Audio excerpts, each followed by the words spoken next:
కామారెడ్డి జిల్లాలో రామారెడ్డి, మాచారెడ్డి మండలాల్లో పెద్ద పులి సంచారంతో ఫారెస్ట్ అధికారులు అటవీ ప్రాంతాల్లో రెస్క్యూ ఆపరేషన్ నిర్వహిస్తున్నారు.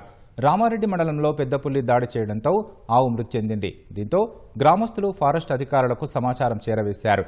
గ్రామానికి చేరుకున్న అధికారులు పులి సంచరిస్తున్నట్లుగా ఆనవాళ్లు గుర్తించారు. పెద్ద పులి సంచారంతో చుట్టుప్రక్కల ప్రజలు భయపడుతున్నారు. పశువుల కాపరులు, వ్యవసాయ పనులకు వెళ్లేవారు అటవీ ప్రాంతంలోకి వెళ్లొద్దని ఫారెస్ట్ అధికారులు సూచించారు.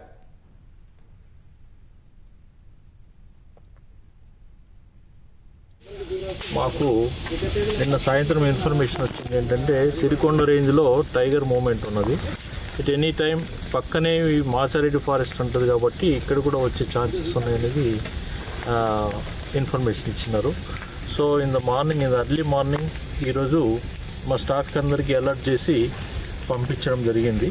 టైగర్ వచ్చేసి ఇప్పుడు S12 టైగర్గా ఆల్రెడీ మా ఎక్స్పర్ట్స్ గుర్తించడం జరిగింది. ఇదంతా కూడా ఆదిలాబాద్ జిల్లా, తర్వాత జగిత్యాల జిల్లా, ఆ తర్వాత నిజామాబాద్ జిల్లాలో తిరుగుతూ ఈ అటవీ ప్రాంతంలో తిరగడము గమనించారు.